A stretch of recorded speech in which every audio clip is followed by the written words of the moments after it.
Okay. New series.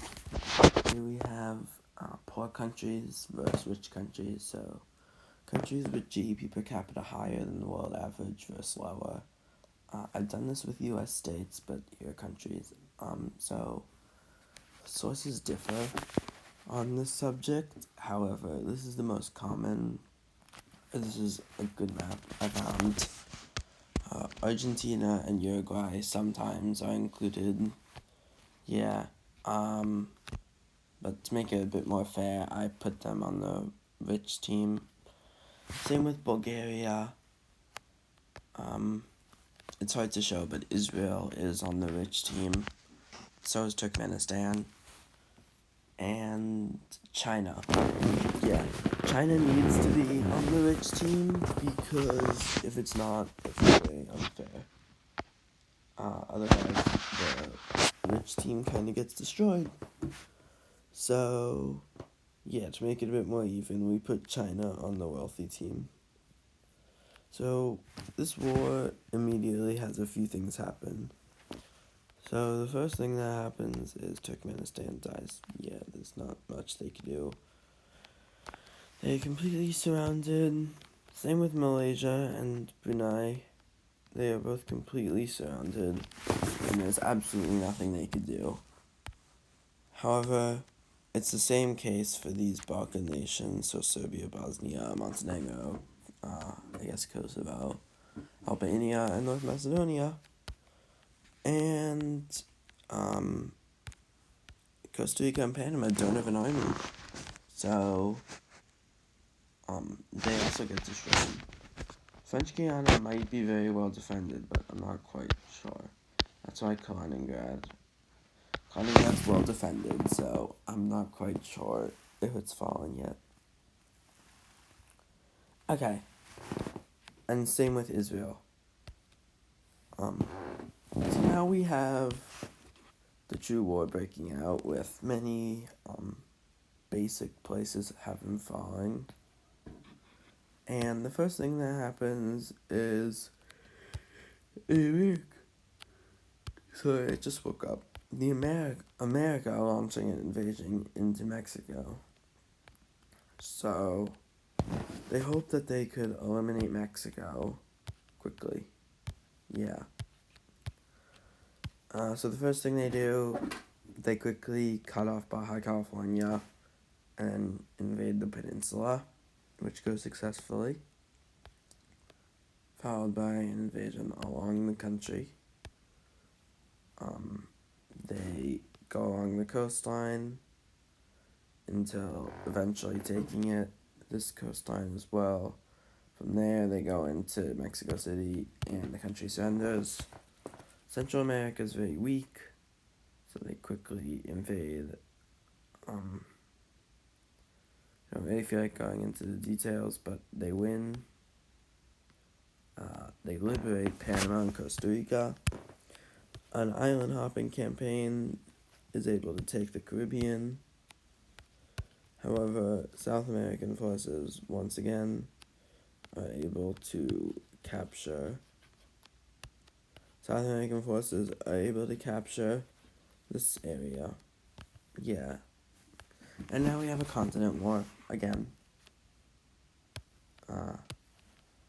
Yeah, I know, it's great. Red forces now are finally able to break through the defenses, and they're able to break through Israel. However, blue forces were able to capture Kaliningrad as it was all of Europe, and they were cut off. So that's another land exchange. Red forces are basically, they have the Arabian Peninsula surrounded, and these places aren't weak, but compared to all these surrounding nations, they are.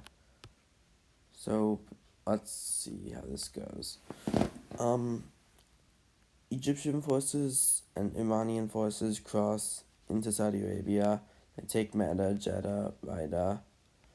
From there, they take the Gulf, like oil-rich nations, and the Arabian Peninsula surrenders.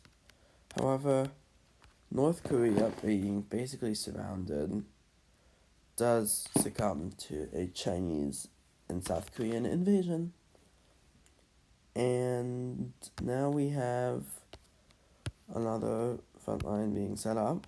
And the first major thing that happens in this video, we will have the blue team invading Ukraine and Belarus, which goes successfully. Good job. They also take Crimea, which may or may not be part of Ukraine. Yeah.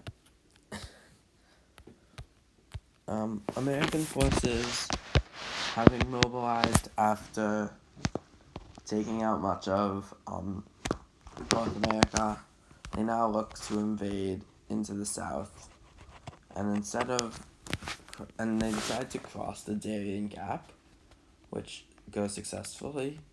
From there, Colombia falls, followed by Venezuela. They then liberate French Guiana, and the rest of the Guianas fall. They go down the coastline by invading Ecuador and Peru, and then Bolivia. They get viewed as liberators in these countries, so they're kind of welcomed. The people don't like being controlled by a poorer nation. From there, Paraguay is able to fall. And once again, Brazil doesn't really stand that much of a chance against the entire American army.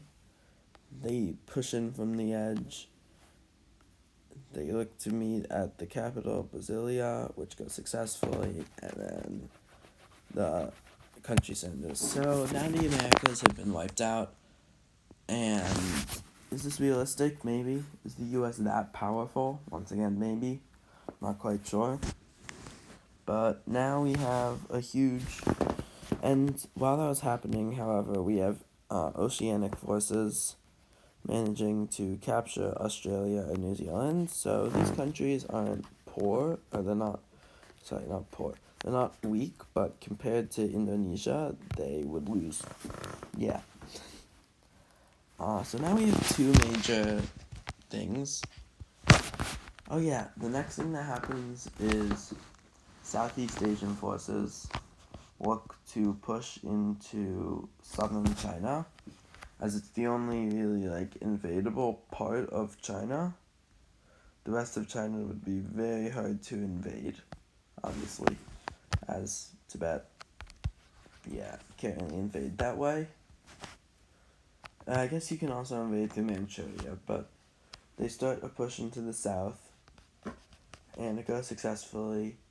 They manage to reach Guangzhou and the Pearl River Delta, which also goes successfully, causing much of southern China to fall. Indian and Pakistani forces then decide to make the genius idea of pushing into Kashmir, which somehow goes successfully. And Manchuria and Inner Mongolia all fall to the red team. So now we have the Chinese heartland under attack. They still control Beijing, Shanghai. They still control Chongqing and a bunch of other major cities. However, many Chinese cities have already fallen. Yeah, so it's not looking great, especially with Indian and Pakistani forces finally reaching the front line. Chinese forces don't really stand a chance. Is China more powerful than I just made them to be? Yeah, they are, but I don't really care either. From there, forces push into the Koreas, until finally a landing in Taiwan, these islands, southern island of Japan, northern island, main island, Tokyo falls at the end. So now we basically have one united front. We have Europe and the Americas versus the rest of the world. Just so you know, while all that was happening, a bunch of red team forces were focused away from Europe.